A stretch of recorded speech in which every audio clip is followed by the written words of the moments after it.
Hello, everybody. Welcome to the WhatCulture Gaming Podcast. I'm your host, Scott Tilford, joined by Ben Roy Turner.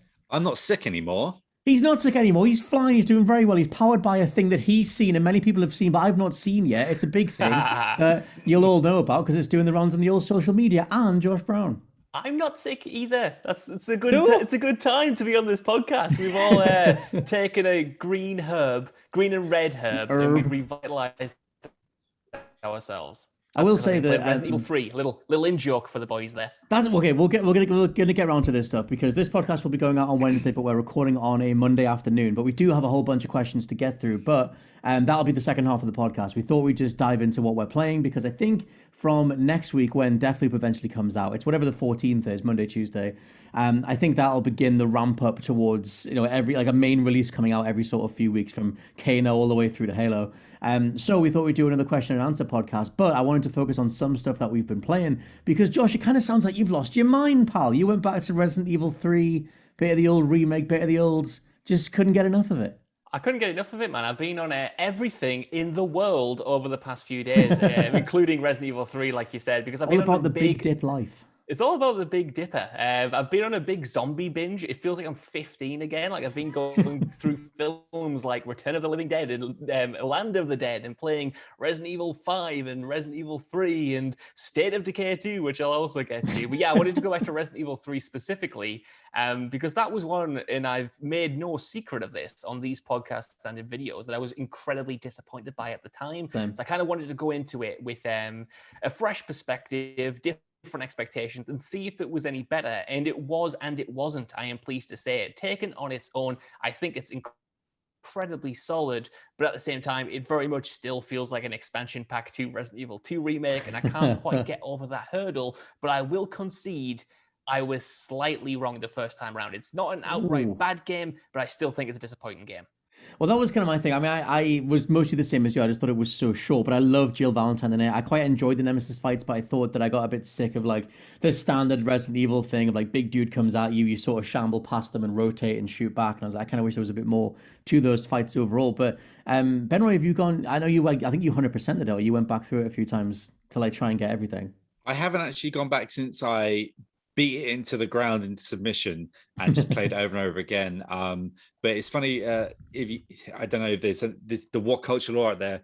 When Josh was going back through the Metal Gear games a few years ago, I was going through the Resident Evil games, and now something happened and space and time and the moon is aligned, and now I'm doing the Metal Gear stuff and Josh is doing the Resident Evil. So it's messing my brain up, but I haven't played that since played it for review with Jules. Was it last? It was last year sometime before, as the Dark Time started, and I feel that game, I've not come to dislike it more, but the fact that it was they took out the most important part of that game, which is the clock tower, and the whole they just threw it into a cutscene rather than having this epic standoff, and they deal with other things, and it's a bit unforgivable on that point. They took out the grave digger, a giant worm, so that it makes me sad for when they get to Code Veronica remake. And are they going to take the gulp worm out? Are they just going to ruin that game as well? Just why do they hate big worms? But for me, I still like that game. I think it holds up. It's just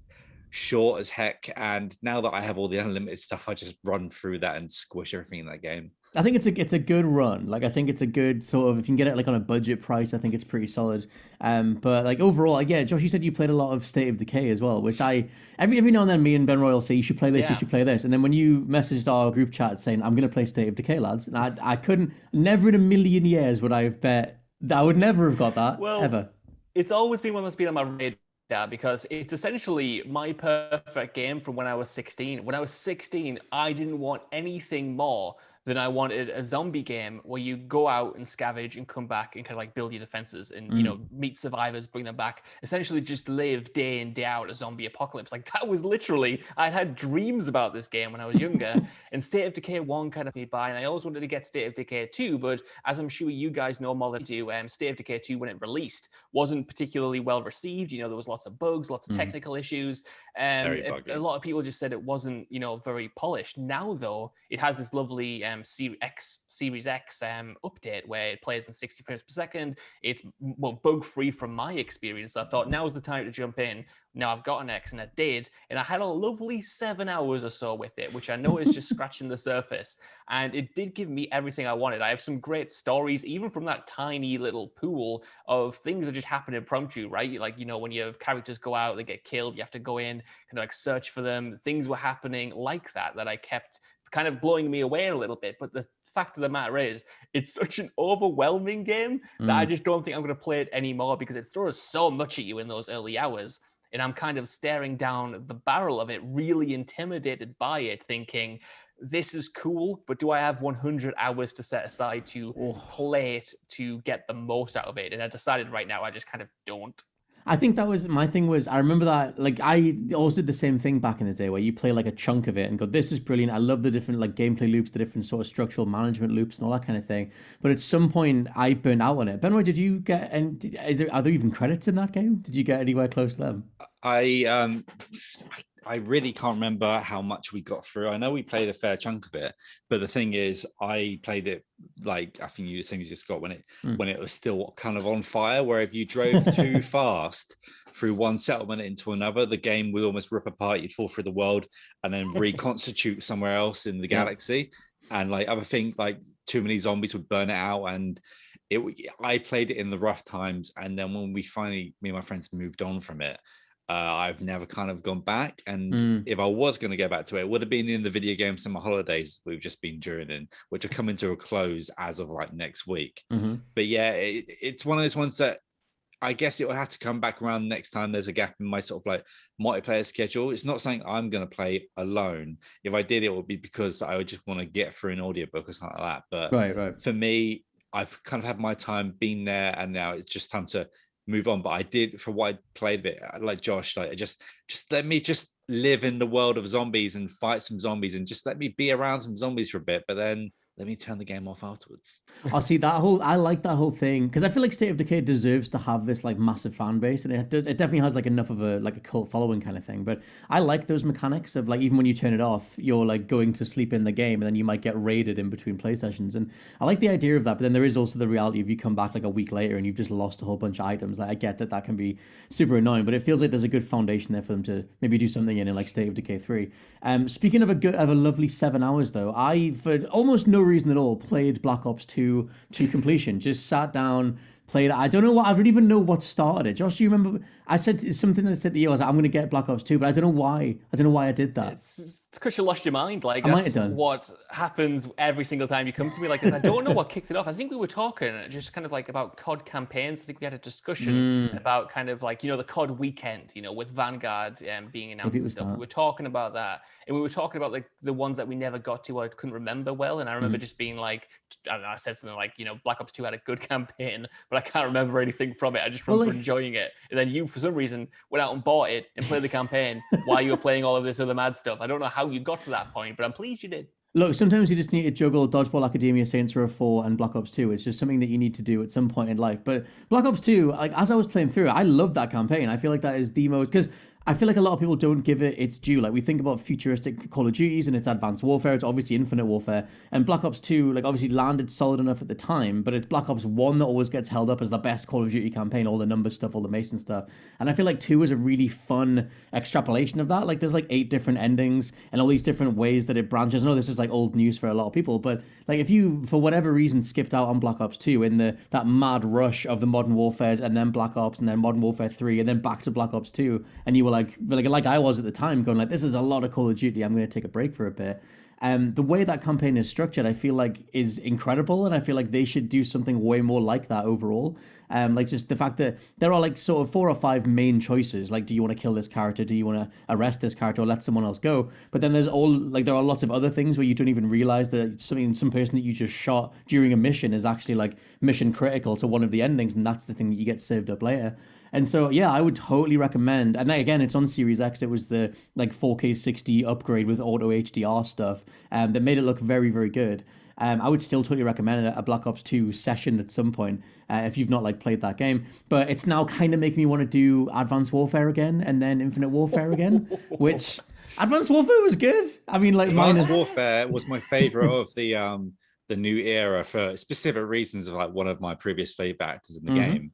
And all the themes was like, I'm just playing House of Cards. This is great. Well, that was exactly why they got, him who shall not be named. And like I imagine now if you go back, it was, I mean, at the time it was just him channeling his character from House of Cards, whose name I can't remember now. Yeah. But yeah, and like Frank Underwood. But I wonder how that would come across now. Like I've only watched like a film or two since then, so it'll be a weird one. But I remember the movement in that game, to just jump all over your point. Like I love whenever I can do a dash or just like go a bit more forward in air. So that's just that simple addition of a bit better movement, or a bit more like control as you're going along.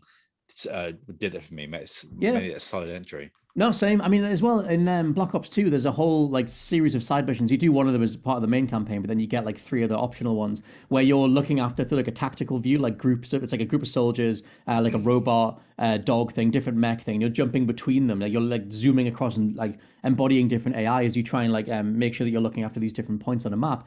That is so Battlefield 2. And I feel like no one says that. Like I'm someone who loved Battlefield 2. Give me a whole squad of soldiers and let me like zoom into them all. So I'm like advancing as one, but I'm playing as this whole group. And I feel like that's a mechanic that, it's in like Band of Brothers. Well, I guess you get to command them in Band of Brothers, but it's kind of that hybridized like XCOM style mentality, but like done in first person. And I just was like, in Battlefield 2's case, I was like, why don't more shooters do this? Black Ops 2 absolutely does that. Like that, the campaign missions that are like all micromanaging and stuff, I just sat back going like, this is brilliant. They should have fleshed this out so much more. Like that should be like a whole separate release or something. Those Black Ops games, like they got really experimental in their like campaigns, and I don't think they get the credit for doing that, because I think Black Ops 3's campaign felt the bits for being so ambitious, Yeah. But in 2, they made all of these strides that Call of Duty just hadn't touched before. I like the previous Call of Duty campaigns, of course. I love Call of Duty 4, I love Black Ops 1. But they never got really experimental in their structure like Black Ops 2 did, by introducing things like side missions, alternate endings, choices into the experience. And it's weird that they didn't kind of capitalize on that as much as they did. I feel like the closest to Black Ops 2 is Infinite Warfare. Like that also included side missions and other things you could do around your little hub. But even that wasn't as robust as 2 was. And it's kind of like they flirted with it and then decided, people maybe don't want that in our Call of Duty games. We'll go back to the more scripted stuff. But in terms of, the ambition of it, I always thought that was really interesting, even if the only actual mission I can remember from it is the one where you're on a horse. That's all I can remember in the past. It was quite cool, but it's a very good mission, to be honest. We'll also say that didn't realize Michael Rooker is his main character throughout the entire campaign. If you're a Michael Rooker fan, if you like Yondu from Guardians of the Galaxy, he's in that whole thing. Mel from The Walking Dead. And Julian Sands, if you like 24 season 6, I think that's the right season that Julian Sands was in. He's a very snivelly, just like tough style upper class English villain man, and he's in Black Ops 2 as well. So I had a lovely time with Black Ops 2. If you're looking to plug a gap, an 7 to 8 hour gap, and you want to have a nice Call of Duty campaign, I'd recommend that wholeheartedly. Ben Roy, the game that you've been lost in is Metal Gear Solid 4, one of the finest movies ever made, to be honest. Yes, I just detour a bit. Like there's a journey. So I went through the Splinter Cells. I've been going through them, and I finished Chaos Theory, and I was like, well, Metal Gear's right around the corner. And also, I don't know if I've mentioned on the pod, but I played Ascent with my friends. The Ascent. It was on Xbox. I was going to call it on Xbox Live on Game Pass. Yeah. I'd say after a while though, not feeling it. I think that game probably got a bit too much love. It burns out a bit. I think it's like awesome, but you do only do one thing for like 10 hours. Yeah, there's things like just things like being able to quick travel. Like it's just all over the place and getting there, and the game fell apart. And unless you demand never to be shown tutorials again, the game's going to tell you how to like press a button in the menu every time you load that game up, and it's not even just a quick, it's just hold B and get out of it. And just some rage in there. But Metal Gear Solid 4, one of the best movies ever made in a digital form, shall we say. But I'm ending my Metal Gear Solid journey as I've been going through. I don't know what brought this on, but no, I'm not going to play on this game because it's like 8 playthroughs, and I just don't have time. Video game summer holidays are over now. I played Metal Gear 2 for like 9 playthroughs this year and all that, so I just can't do it. But this game, I'd never played it in the past. I've never watched it at a friend's house and watched it online and like on YouTube. And so actually jumping into it is like, it's something, an experience that I thought I wouldn't ever get, because being a kid and like having to settle for an Xbox 360 because that's like £100 cheaper than a fat PS3 back in the day, and your mum's like, well, you can have that or nothing. Well, I need something. Motorstorm or nothing. Yeah. So I need something. So playing that, it's mad how I could only imagine how a full game of like the stealth in that game would be, because it feels like very sort of like guided, and because it is very linear experience. It's almost like at points I want to get through the game to get to more of just watching the game in that weird respect. And I love just the messing about with either these like elite frog unit boys that come in like in a little bit, boys and girls I should say, and then like you meet just find out things like the origins of I'm putting myself guy and stuff like that, and just Johnny Sasaki is his name. Yeah, and every time I go to Drebin's shop and that little monkey goes and it just gets me every time, and I cry a little bit. I was like, you stupid idiot. Kojima. I love the fact that Kojima was like, I'm going to do a little monkey in a nappy drinking a can of Coke every single time. Begging for a cigarette, like always like really begging. He really wants it. And Snake goes to get a dribble. Like, don't you dare do that. Like, no smoking for the little monkey. Oh, Metal Gear 4, I mean, it has the world record of the most cutscene length in a video game. I think it's 8 hours in total. And I don't know if because did you get all the way through? Have you finished it? Where am I at the moment? I've done a thing. I've beaten Laughing Octopus. I've just done that, and then I've had Raiden on the phone to me going, all right, mate, but I know what's going on with Raiden Radden, where he has that big fight with the sword in his mouth and stuff. So I'm looking forward to getting through that. But yeah, I just don't know. Do you know a certain... I've seen the whole game. I know exactly everything that happens, but I'm trying to. It's a 100-year game, but I was trying not to be specific for anyone who's listening and watching wants to play that at some point, because it's on PS Now. So if you don't have a PS3, you can play there. But I'd warn you to stay on that controller, because throughout one of those cutscenes, it will just because it doesn't matter if you're watching a cutscene, it will just kill it the game. That's why I bought it on disc for PS3, because I can't have any of this business here. I just need to go through it. On PS Now, that's if it dips connection at all, like it just drops out. If you just don't touch the controller for a little bit, the games will just kill themselves. So like one time I left Metal Gear Solid 2 paused, went into the other room, came back, I hadn't saved for like an hour or two, just shut off the internet, just so. And it did it through a cutscene at one point because I was going through it again. So, but yeah, Metal Gear Solid 4, it's just so nice to have this game in my life and playing it as I end the summer holiday of games. But the bad thing about this game, it's not a bad thing, but I'm gonna play from Metal Gear Solid 5 after this. It's happening. I can't believe I've downloaded it and I checked my trophies and I did the hard ones, like I've deactivated nukes and done all that sort of stuff. So I've just got some cleanup left. So gonna get an audiobook going in my ears. Probably gonna listen to a Metro audiobook while playing Metal Gear and just blend all the universes together like a sadist. And also a game that I'll be playing, Trigger Witch. That's a good game. You should give it a look. How did you end up playing Trigger Witch? I just wanted something sort of a simple top-down shooter with a bit of charm to it, and it's basically just witches. Like, and magic's a bit old now. We're giving up. So all these witches just with assault rifles instead, taking on the forces of darkness. And this twist boss in that game is one of the weirdest twist bosses I've ever seen. And if you're not going to play it, go and search what happens, because just some stuff happens at the end. What? Did I just blink and miss 20 hours or something? It sounds interesting. I've definitely heard of Trigger Witch, but I haven't bought it or anything. But I mean, I don't want to. The poisoned mind speaks truth. I watched all the Alien movies. I watched Alien 3. I watched Alien Resurrection. I bought Alien versus Predator to play from 2010, and it hasn't arrived yet, but I think that's going to be, I'm going to close out this summer of games by just going full poison, full like mad. But let me just, that and The Darkness I've ordered, so why not? Objection. Go on. A slight objection here. You say, Scott Telford, you've watched all of the Alien movies and yet have omitted the best ones in Alien Covenant and Prometheus.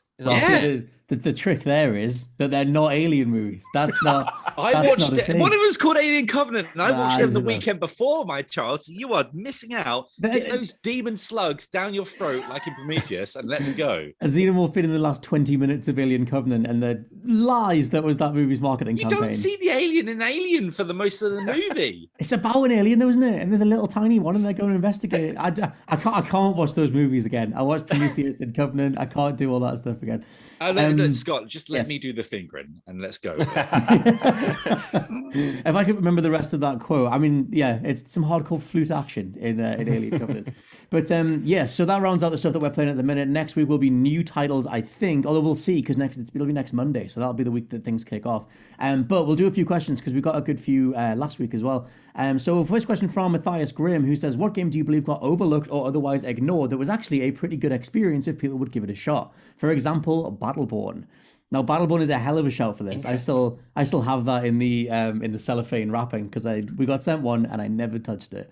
But, I don't know if you guys have anything that comes to mind. I was going to say Black Ops 2, but I feel like that is something that, because in my mind, Black Ops 2 is in the shadow of Black Ops 1, and in the Black Ops series overall is underneath Modern Warfare. So I'm like, well, like that's really good. But then when you start Googling Black Ops 2, obviously it did have its day in the sun. It's just, for whatever reason, I missed it. But yeah, I'm going to say Wolfenstein Youngblood, because everyone raves about the New Order, and then the New Colossus isn't as well received for some parts of it. But the not Youngblood, it says Youngblood. Oh my god, sorry, the Old Blood. If I said the Youngblood, I was going to say the multiplayer because one, yeah. I'm an idiot for that. No, I'm not going to swear that game because it's a bit. But the Old Blood, I was going back through some Wolfenstein binge. I'm watching some YouTube sort of like chats about it, and I'm going to play Wolfenstein: The New Order again at some point, and the other one before the new one comes out. But the Old Blood is just such a love letter to return to Castle Wolfenstein, and just going into Castle Wolfenstein and going for like some sort of zombie shooter again. And people were like, "Oh, it's zombies," but this is like where Wolfenstein came from. You need to understand that they're sort of like, they've never really truly rebooted the games, but they pseudo sort of brought it back, and you get to find more out about like Death's Head and everyone else around it. And just, I'm never going to probably get my Wolfenstein. I mean, maybe Phil just pulls it out one day, but I mean, we're finally hopefully getting Alan Wake to PS5 soon, which, and I'm going to platinum that piece.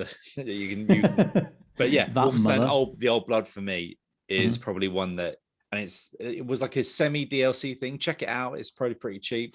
I would throw in Dodgeball Academia, because it's quite new, but I just feel like it was funny. I finished that game on the weekend as well. Going through that game and looking at every time you hit the end of one of the episodes, there's 8 episodes in total. The percentage on Xbox for how many people had it was just falling off a cliff. Like only 5% of people have completed the last episode, and I was just like, you can tell that, like, because it was like 30-40% for the first couple, so people must be giving it a shot and then not keeping going. But Dodgeball Academia is just a brilliant RPG with really tight arcadey combat. Lovely art style, great soundtrack. I honestly love it. I think it lulls a bit in the middle. It gets a bit too fetch questy of just every character being like, oh, the thing you need is right on the other side of the map, and you go back and forward a few times. But overall, that game is easily one of the most recommendable games of the year. And for me, it's in my top 5, definitely top 10 of the games of the year.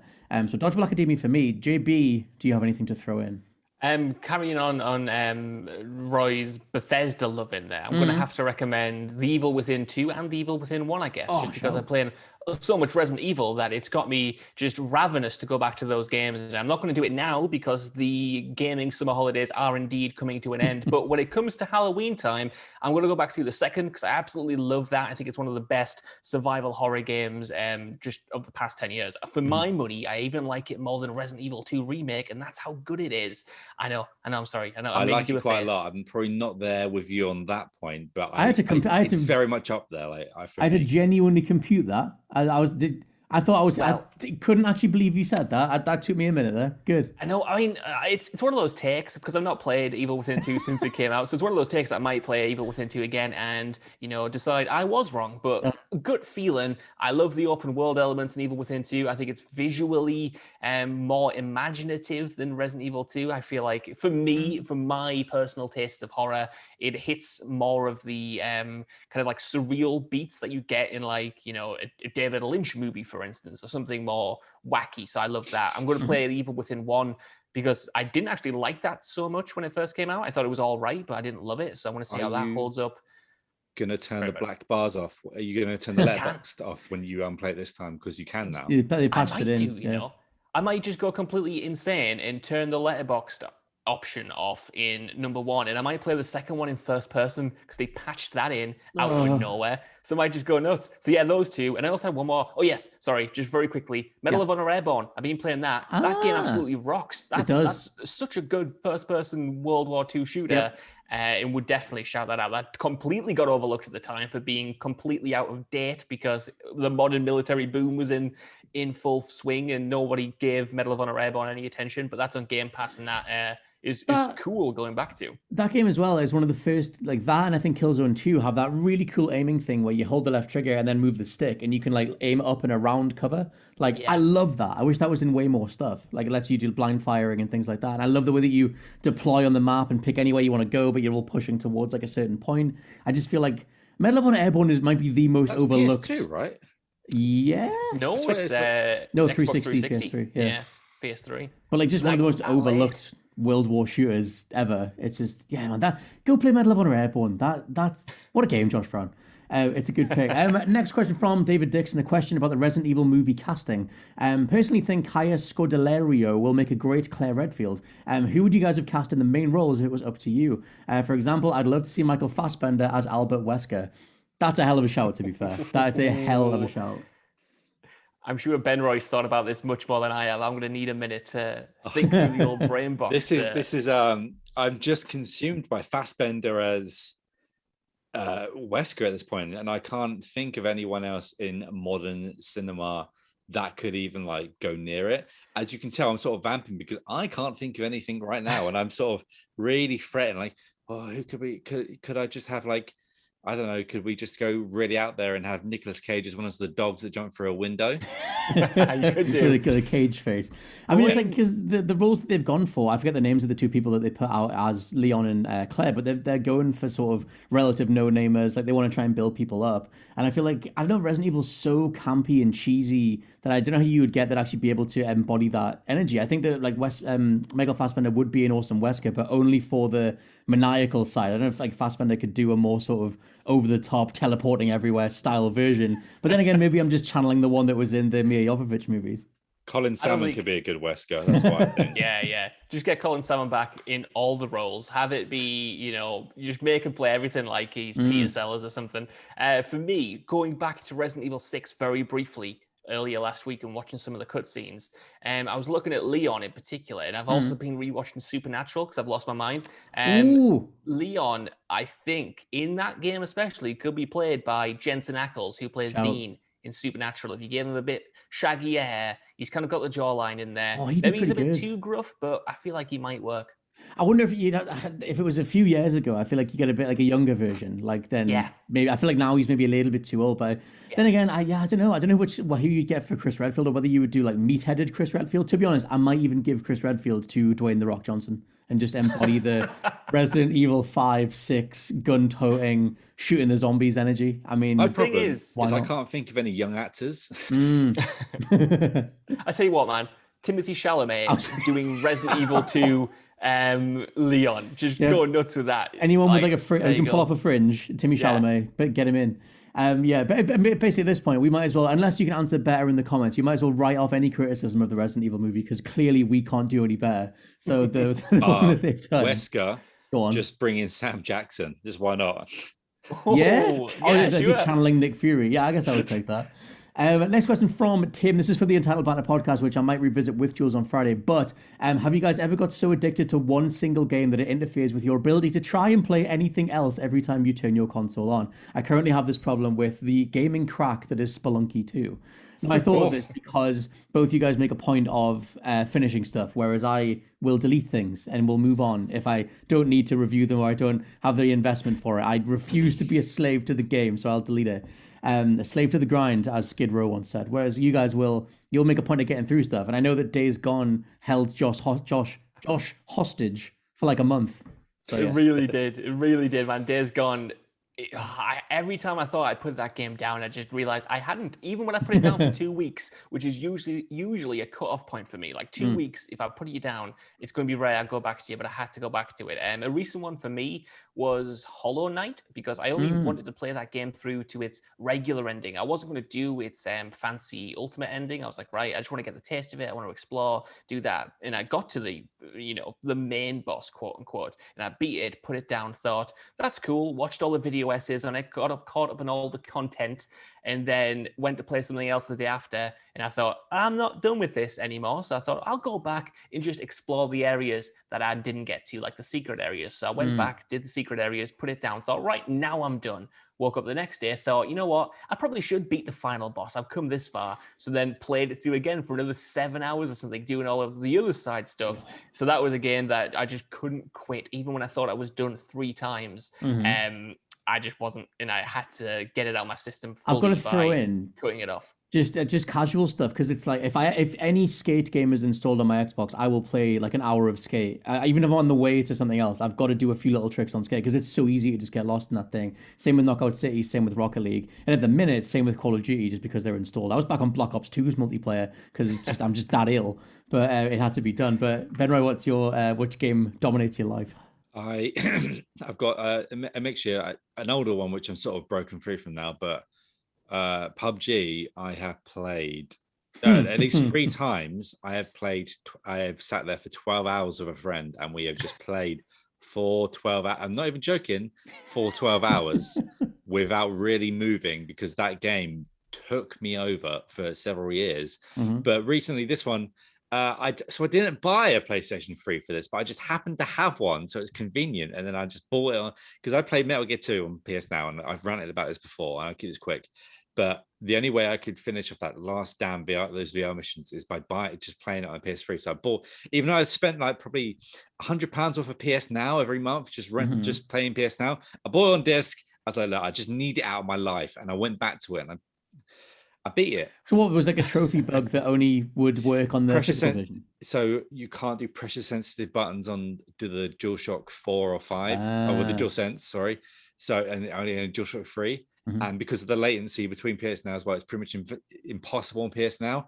So I had to, thankfully I could transfer my saves over, that was one of the, I almost wanted to call my friend and cry because I couldn't believe that transferring had saved my life in 2021. I remember that as well. We need to do maybe a new show when we get back to the studio called When Trophy Hunters Go Mad, or when they go too far, or like the lengths that you went to get 100%.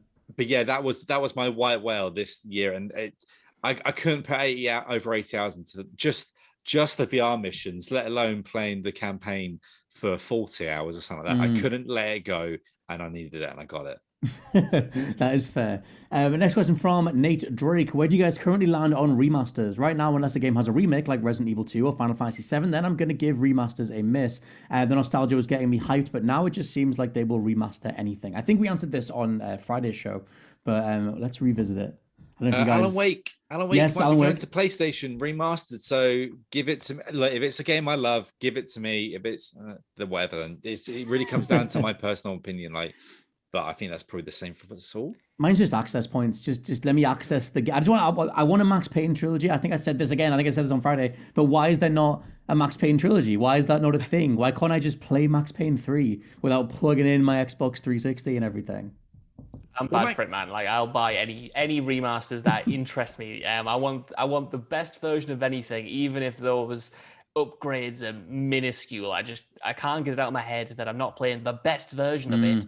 So that's how I'll revisit it. Yeah, I'm sick. I'm a sick man, and don't listen to me.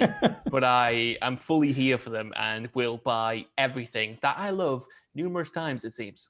I will if it's worth it. Yeah. I bought a PS3 for Splinter Cell Remastered Trilogy because I'd never played it be remastered, and I didn't play it since the PS2. So I am also sick. I spent £100 just to play an old game.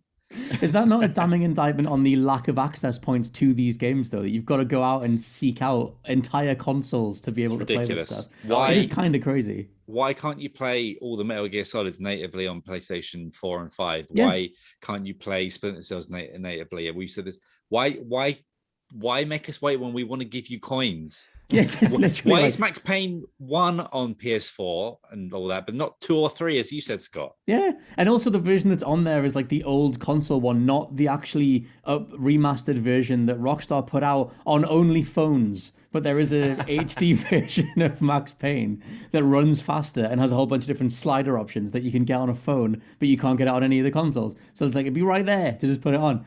But yeah, not to worry. Thanks everybody for sending in their various questions. We do have a few more that we might carry over to next week. We'll see what happens in the world of gaming because we've got the PlayStation thing on Thursday night. So we'll see what happens for the rest of this week. And for now, though, this has been the WhatCulture Gaming Podcast. I've been your host, Scott Tailford, joined by Ben Roy Turner.